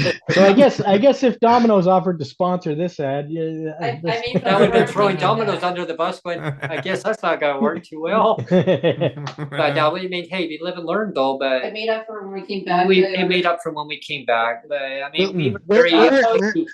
Orlando, Florida is what you went through, right? It was, and I mean, we found it pretty quick how the transit worked. I mean, we had to time it all up. It was like every hour bus service. However, we had 3 buses to choose from, so it ended averaging out. The timing was good. Going up the hill from where we were, it's kind of like a little kind of incline up, and yeah, you sure got your walking in. That's for sure. Get exercise in. To go up to like say, I don't know. Walmart or Target, Applebee's, Ross store, Sonia's favorite store, Ross store. So we actually just took a bus up, and Buster got to know who we were. And he's like, yeah, I'll let you off there. And he goes, I'm not supposed to do this, but I'll let you off at the intersection. Just be careful. I go, okay, because it stops us just back there a little bit. Oh, okay. So he let us off, and Applebee's was our go-to place. More value for the dollar. I mean, they had a special on for $4.99 for a burger, and I think it was freaking And how long were you in Florida for? How long were we you were in there for 4 days. 4 days? See, I'd have to get my aunt to come up and hang with me because she I- lives in Fort man, Lauderdale. I'd like to take you on a journey with us, Alan, and yeah, it'd be fun. I think you'd have a blast. Lots of pictures. Yeah. to Lots of take. pictures to take. I mean, but There you you live and learn though on how you do the travel. Like there's things that we took a lot of snacks with us, overloaded, way too much snacks. So we're carrying another carry bag with us, which they train so they allow They have you a the stuff. they have a camera. They have a suitcase that's also a backpack, and you can roll it. It's a camera bag, and Yeah. they sell them on Amazon, and there's different camera companies that make it. I forget which one is the best of them, but they carry about a 30-liter bag is generally what they are. But they're nice because you can drop the handle and put it on like a backpack or roll it like a suitcase. Well, you're And allowed that's probably you're allowed 2 carry-ons. You're allowed 2 personal that'd be items. perfect. And One you're allowed- bag for my clothes and one bag for my camera gear. It's a homeless, they can travel everywhere. But I mean, if I mean, really good amount of stuff you can carry on. But my advice is that if you're doing coach seating, yeah, you don't want to carry on. Even though they allow you excess stuff to carry on, you don't want to be bombarding yourself with too much stuff to carry around because otherwise, now you have to lug it around places, right? So Well, I've got a bag that Good. I've got a 20-liter bag that carries 3 lenses in the body. So as Oh, there long you as go.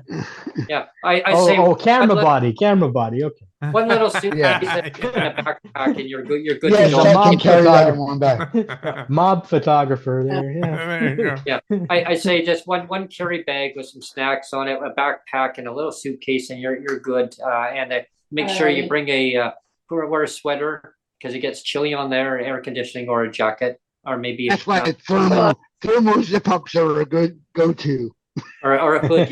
Like you wear a hood just over there and a toque. I got a skull beanie toque. Yeah, there you are. Dan is asking, does Via have good blueberry pie? Blueberry pie. Actually, they didn't have that, but they had Oh. different desserts that would automatically offered to you, and it was included in that. Like they would give you on your entree, you get your main course, your appetizer, and then you get your dessert, and you get a beverage, No, you don't. non-alcoholic beverage on Via Rail. You get non-alcoholic beverages with your meal. Are you allowed? You're allowed to bring your own beverages on the train with you.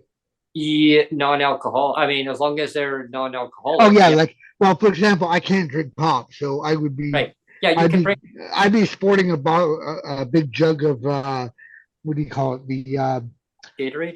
Ocean Spray Diet Cranberry or whatever it is. Yeah. Actually, I encourage people to do that. Definitely, you bring on anything you want to eat, like trail mix, or granola bars, like something that's going to have some substantial fiber for you. Beverages. Cheesecake from the local grocery store. Yeah. Go to Dollarama. It's the cheapest, right? I mean, that's what we did. But of course, Sonia kept warning me, no, we don't need all that. Yes, we do. Yeah. And next thing you know, I got this heavy bag, and I'm carrying it on with me. They fed us on the train. We didn't need But all I didn't think. I thought, well, maybe further down the trip. Barn, baby. I mean, on Amtrak, yeah, we needed it more than Via Rail because on Via Rail we had it all included, right? So I didn't really need all this excess stuff. And every time I turn around, they had bottled water free, like it's all included, or your snacks, and they had like oranges, apples, bananas on there. Experience in the past, Brent, your experience in the past was that as a backup when you haven't done something before, it was definitely needed. And I know that there were times on the US side where it kicked you in the butt as well, because it's different, but you don't know, until you've done it once. Yeah, and that way from the experience of, and that's what they were telling me on the Amtrak. When the attendant says, you don't know. I said, we packed way too much. How do you know though? You didn't. And the guy says, you didn't know how much to take with you, and you thought that was the best way. And that is a good way of thinking, because it cuts down your cost, because we'll nail you. You don't know until you know. That's what I was saying. I mean, what was it? How much for a bottle of water, Sonia, on Amtrak? It's like $2.50 or $2.75 for a bottle of water. I mean, that's what I mean. Like, so But they have refills. they got refills, everyone. They don't tell you that. They got their own little area of water, and they fill up, and they go to their refilling stations when the train stops. They'll fuel up and do a crew change, river. They put more water in. I've seen that. And they fill it all up. I always wanted to work on one of those trains. Like I thought, you know what? My kid's an adult now. It's just me. Like it wouldn't be a problem for me if I had to work a 16-hour, as a porter on a train or something. My dad worked on it when I was a kid, and so my mom got rail passes for us, and and we actually saw, I actually saw the area that we walked through, because we had access to it, because like when you have any kind of sleeper accommodation, they have different classes on there, and I didn't know it. It's confusing.